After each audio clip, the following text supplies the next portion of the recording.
My morning greetings to everyone. My name is John Rose L. Macalisang, and I am tasked to discuss on Truman's 1949 Inaugural Address and World Bank, Countries and Economies.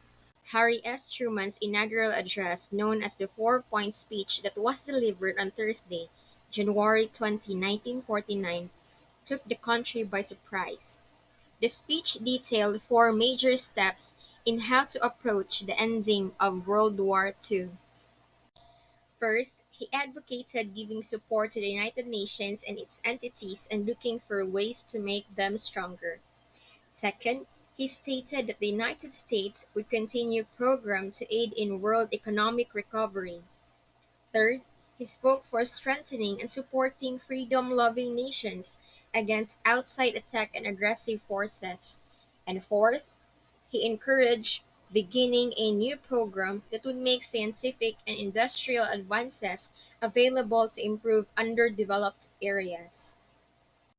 Truman's four-point speech challenged members of all political parties to help people around the world fight for freedom and human rights, to continue programs for world economic recovery, to strengthen international organizations, and to draw on the expertise of the United States to help people across the world help themselves in the struggle against ignorance, illness, and despair. Development education, according to Halls, is the production of information and plans to assist policymakers, particularly in new nations, the development of appropriate educational methods and techniques and the training of personnel to implement programs. Much of the work surrounding development education has been concerned with helping developing countries to achieve economic, political, and social modernization. What is a developing country? Over the years, many terms have been used to describe underdeveloped countries, with most being highly contentious and problematic for their inferior connotations or inaccurate representations. Some of the terms that have been used are the Third World, the Global South, less developed or least developed country, the minority world, and non industrialized.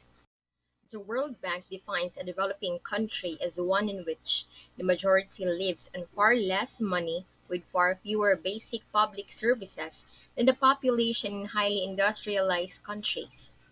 The World Bank also estimates that 5 million of the world's 6 billion people live in developing countries where incomes are usually less than $2 per day, and a significant portion of the population lives in extreme poverty, earning less than $1.25 per day. The World Bank states that a developing country may be largely rural or with a population that is migrating to poorly equipped cities with a low performing economy that is based primarily on agriculture and where non agricultural jobs are scarce and low paying, where the populace is often hungry and sorely lacks education, where there is large knowledge gap and technological innovation is scarce, where health and education systems are poor and or lacking, and where transportation, potable water, power and communications infrastructures is also scarce, where the amount of government debt is unsustainable, where the land mass, population, and domestic markets are small and far dispersed, often on remote islands or in island groups susceptible to natural disasters, with limited institutional capacity, limited economic diversification, and where government has collapsed and armed conflict has left a fragile state with weak institutions and policies either unwilling or unable to provide basic social services, especially for the poor. To summarize, developing countries are typically characterized by having low income base primarily on agriculture and poor infrastructure, both physical example roads and institutional example education system. They have a large number of poor people who are often hungry and lack access to education.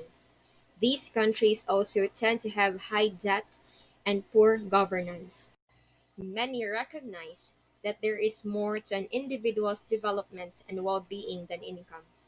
Furthermore, Traditional measures of GDP or GDP per capita and GNI or GNI per capita do not take into account the distribution of wealth within a country. According to Giddens, many people in high-income countries are poor, while there are growing numbers of rich people in less wealthy countries. Based on the work of Amartya Sen, Mahbub al-Haq, Richard Jolly, Francis Stewart, and Meghnad Desai at the United Nations Development Programme, the Human Development Index or HDI was created in 1990 as an alternative way of measuring development. From its inception, the HDI aims to put people at the center of development because they believe that people are the real wealth of a nation. It measures development by using three indicators: life expectancy, educational attainment, and income. The top five countries with very high human development are Norway, Australia, the United States, the Netherlands, and Germany, while the countries with the lowest human development are Niger, the Democratic Republic of Congo, Mozambique, Chad, and Burkina Faso. Norway ranks number one in the HDI with an average life expectancy of 81 years, and the average adults receiving 12.6 years of schooling and earning an annual income of $48,688. Compared to Norway, Niger has the lowest ranking HDI score with an average life expectancy of 55 years, and the average adult receiving 1.4 years of schooling and earning an annual income of a mere $701. And that ends my report. Thank you.